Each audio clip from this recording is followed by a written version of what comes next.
ba một tuần na này nó ai ba một mà khăn đấy anh nắng từ ý na ba từ khăn nó coi cho mớ coi xa ăn mớ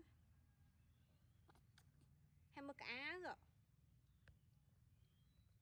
vô đi mực cá câu này mưa lên vô lại nè nhắm cùng nhắm lộc lạ bé vô đi không ấy lạ cục lại nhá mực lạ đâu có ba liền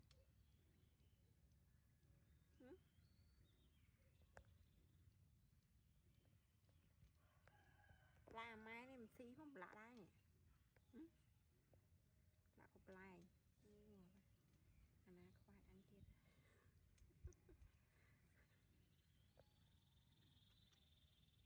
hoang ngày mà ngày nào luôn mà ngày amai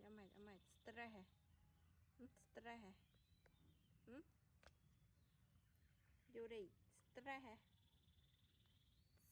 bánh tật nặng bắt stress stress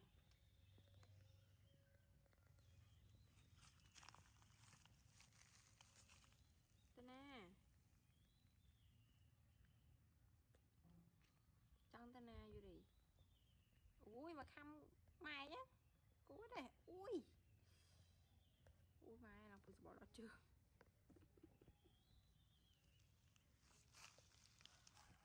vô đi không có mong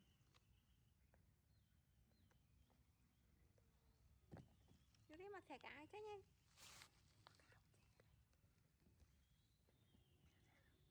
ôi khăm cố để họ mà khăm kê là cái cài hả vô đi cố đây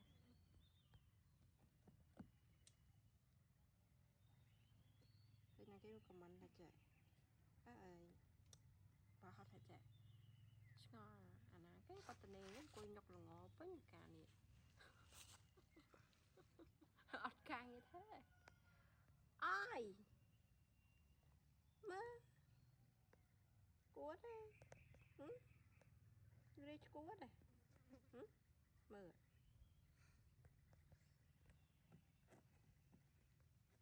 mấy thề mà ao ai thăm cái sport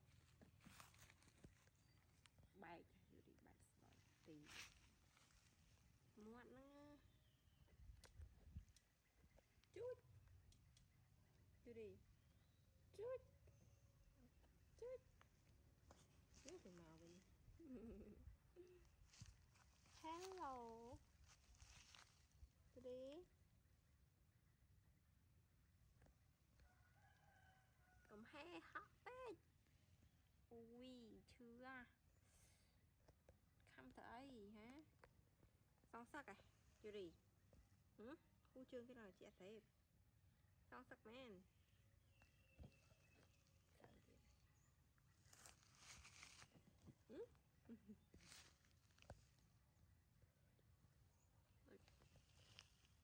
rồi mày té vô đi ăn cái nào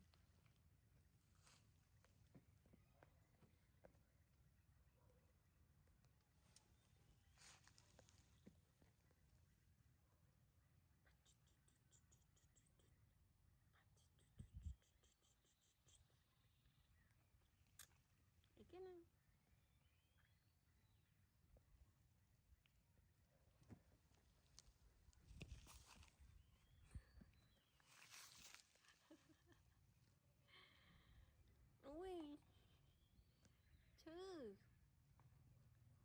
phải mong mạ thầy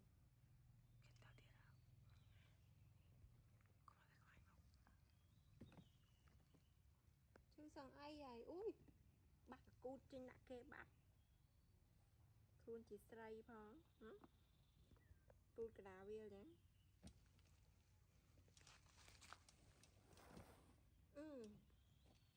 đau chân muối để đủ sần wow con trẻ bảo trong hàng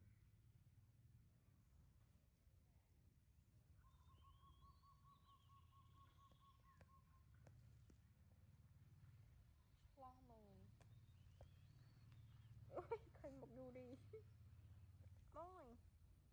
Ôi, khoan cái mọt tới. Khinh một con tu tu. Quá mọt, quá. Ôi. Ui. Ôi chứ. Mơ. Không ai ngày kia mơ. Cái bông mơ tới sự phiếp. Tới sự phiếp mơ mê cái lòng.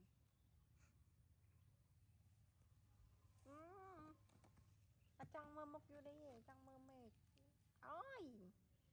Ui. Tình sấm mộ không bẻ lời. Con khoa tên. Nhẹm vào.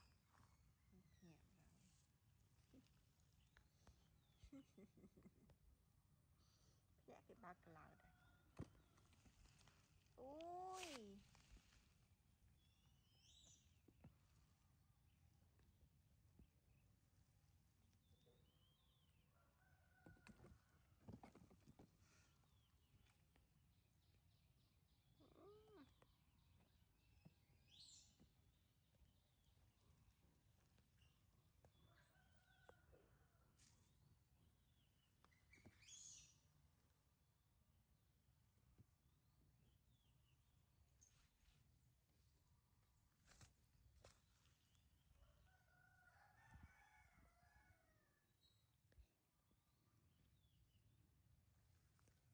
No.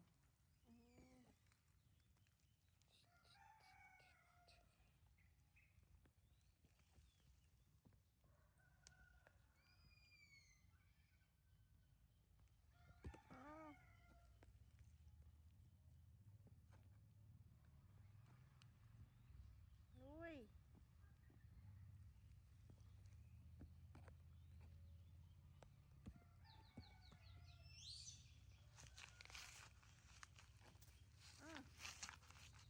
Cái nào. Ui.